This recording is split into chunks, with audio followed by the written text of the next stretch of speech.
Aux origines de la Bible, première partie, la Bible fait son apparition.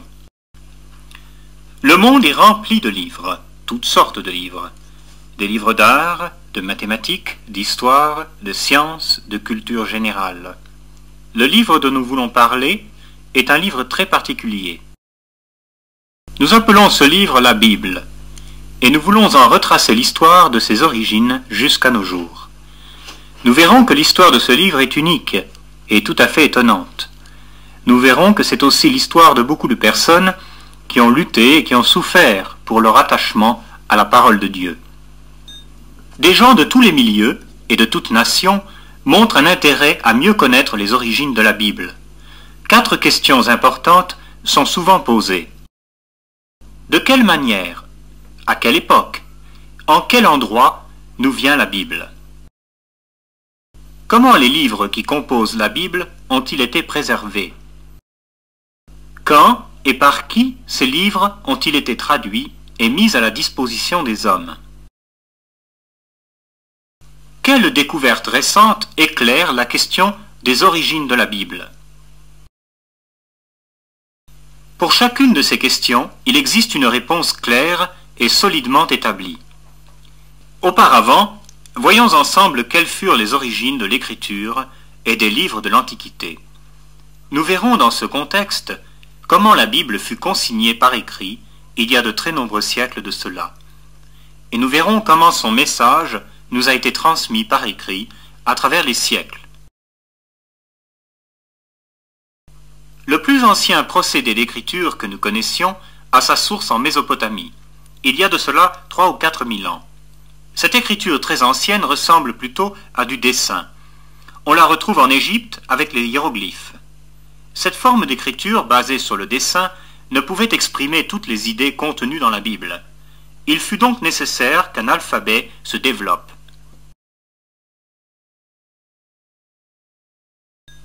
Fait curieux, les premiers exemples connus d'écriture alphabétique ont été découverts dans la région biblique du Sinaï. Et fait encore plus intéressant, c'est que cette écriture alphabétique découverte dans la région du Sinaï date d'environ 1500 années avant Jésus-Christ. Or, tout ceci nous aidera à mieux comprendre les origines de la Bible. En effet, il fut un temps où l'on niait que Moïse ait pu être l'auteur des premiers livres de la Bible. Pendant longtemps, on a affirmé qu'à l'époque de Moïse, l'écriture n'existait même pas. Or, nous savons maintenant que l'écriture existait bien des siècles avant Moïse, et qu'une écriture alphabétique existait dans la région du Sinaï à l'époque de Moïse, c'est-à-dire 1500 ans avant Jésus-Christ. La Bible elle-même mentionne les différents matériaux employés dans l'écriture des peuples de l'Antiquité, la pierre, la glaise, la peau, le papyrus. On trouve des inscriptions sur pierre dans toute la haute Antiquité. En Palestine, les plus anciens textes ont été écrits sur de la pierre. Comme exemple, nous pouvons citer l'inscription du Tel Gezer qui date du Xe siècle avant Jésus-Christ, et la stèle de Moab dont l'écriture est du IXe siècle. Ces exemples d'écriture ancienne s'harmonisent avec ceux que rapporte la Bible. Chacun sait par exemple que les 10 commandements furent rédigés à l'origine sur de la pierre. Ces tablettes de terre cuite étaient gravées avant cuisson à l'aide de roseaux. En Ézéchiel 4, verset 1, le prophète doit faire un plan de Jérusalem en utilisant le même matériau. Dans les régions traversées par le Tigre et l'Euphrate, la glaise devint le matériau le plus usité. De véritables bibliothèques composées de milliers de tablettes de terre cuite ont été retrouvées dans cette partie du monde. Celles-ci font partie du fameux site de Tel El Amarna. Voici une tablette d'argile provenant de la très ancienne ville de Nippur. Cette tablette ressemble d'ailleurs à la carte tracée par le prophète Ézéchiel. La flèche que vous voyez est orientée vers le fleuve l'Euphrate. Les Juifs de l'Ancien Testament écrivaient la loi sur des peaux dont on faisait des rouleaux et qui furent utilisés dans les synagogues. On continue à faire de même aujourd'hui. Le Talmud, collection de traditions juives, requiert que la loi soit toujours copiée sur des peaux d'animaux. À l'époque où fut écrit le Nouveau Testament, le papyrus était le matériau le plus employé. Le mot papyrus vient du nom d'une grande herbe pouvant atteindre 2,50 m de hauteur et poussant sur les bords du Nil. Voici un ancien papyrus. Ces grandes herbes étaient posées les unes à côté des autres en couches successives, collées et pressées de manière à former une espèce de papier. On est pratiquement certain que le Nouveau Testament fut écrit à l'origine sur du papyrus. Parfois, on utilisait uniquement une feuille de papyrus dans le cas de courtes missives ou de lettres. Des lettres du Nouveau Testament, comme 2 et 3 Jean, furent certainement écrites sur une feuille de papyrus.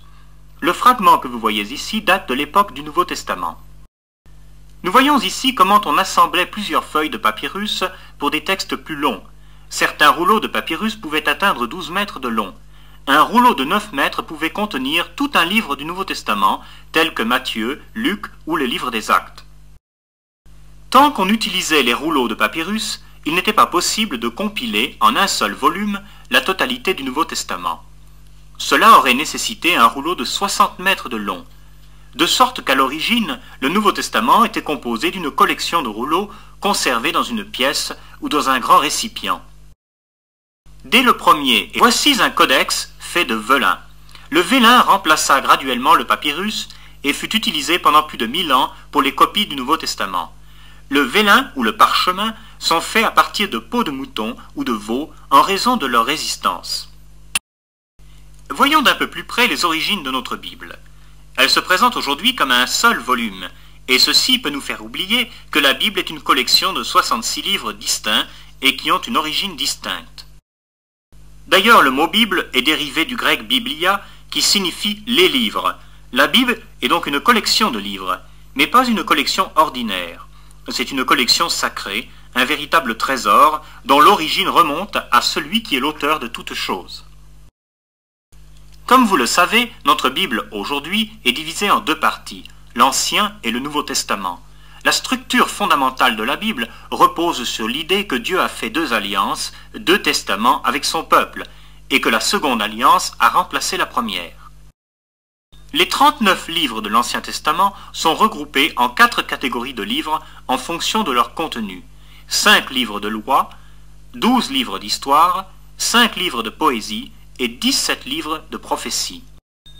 Les 5 livres de loi, de Genèse à Deutéronome, sont aussi appelés le Pentateuque. Ces 5 livres sont le fondement de toutes les lois juives.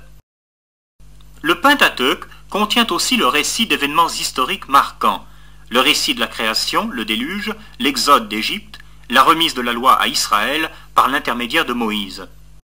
De Josué à Esther, il y a 12 livres d'histoire.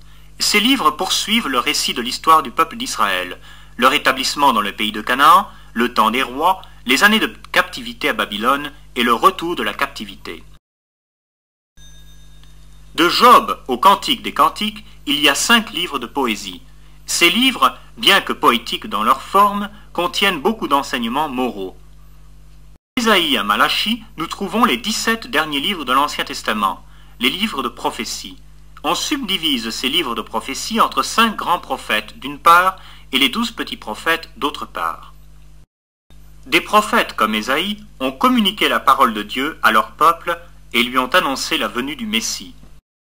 On peut aussi classer les livres du Nouveau Testament en fonction de leur contenu, et ce d'une manière chronologique. 5 livres d'histoire, 22 lettres ou épîtres qui rapportent l'enseignement apostolique et un livre de prophétie. De Matthieu aux Actes, nous trouvons 5 livres historiques. Ces livres sont probablement les plus lus de toute la Bible. Les 4 premiers livres historiques racontent l'histoire du Christ. Le 5e livre raconte l'histoire de l'établissement et des progrès de l'Église aux temps apostoliques.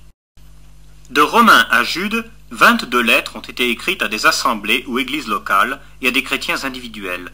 Ces lettres comportent beaucoup d'enseignements pratiques pour l'Église et la vie chrétienne. Le dernier livre qu'on appelle Apocalypse ou Révélation est un livre de prophétie qui dépeint avant tout la lutte constante entre les forces du bien et du mal. Nous avons donc une idée des différentes sortes de livres que comporte le Nouveau Testament. Il faut dire cependant que les lettres de l'apôtre Paul furent parmi les premiers à être écrits. Paul était un juif pieux et comme métier il fabriquait des tentes. Aussitôt qu'il devint un chrétien, il se mit à prêcher Jésus, à annoncer qu'il est le Messie et il se consacra entièrement à la tâche de répandre le christianisme. Désirant faire connaître l'Évangile en tout lieu, Paul voyagea à travers le monde romain et adressa des lettres à plusieurs assemblées.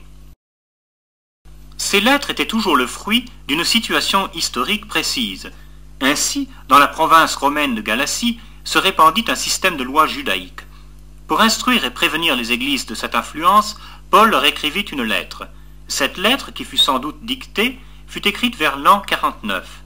Il s'agit sans doute de la première lettre de Paul qui nous a été préservée dans le Nouveau Testament. Paul écrivit ensuite d'autres lettres aux chrétiens de Rome, de Corinthe, d'Éphèse. Ces lettres étaient précieusement consultées et conservées par les premiers chrétiens. Elles furent recopiées et largement diffusées. Elles furent ainsi progressivement regroupées par plusieurs assemblées.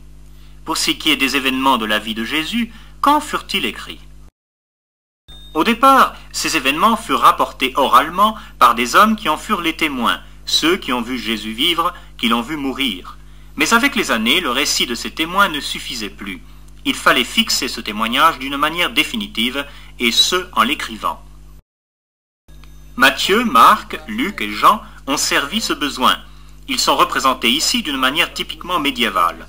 Leurs écrits ont été appelés évangiles, qui veut dire bonne nouvelle, parce qu'ils font connaître la bonne nouvelle de Dieu montrée en Jésus-Christ. Ces choses ont été écrites afin que vous croyiez que Jésus est le Christ, le Fils de Dieu, et qu'en croyant, vous ayez la vie en son nom. Jean, chapitre 20, verset 30. C'était cela le message des apôtres. Partout, en public et de maison en maison, ils prêchaient Christ. Tous ceux qui entendaient les apôtres consultaient l'Ancien Testament pour vérifier si ce qu'on leur disait était exact. Il est dit des Béréens qu'ils reçurent la parole avec beaucoup d'empressement, examinant chaque jour les Écritures pour voir si ce qu'on leur disait était exact. Acte 17, verset 11. Au 1er siècle, on lisait donc des livres du Nouveau Testament. On attribuait une autorité à ces écrits. On les lisait en public dans les assemblées chrétiennes. À l'Ancien Testament, qui fut écrit bien des siècles avant Jésus-Christ, fut donc ajouté le Nouveau Testament, le témoignage apostolique au Christ. De siècle en siècle, livre après livre, cette véritable bibliothèque qu'est la Bible vit le jour. Nous vous invitons à voir notre deuxième film sur les origines de la Bible, les manuscrits de la Bible.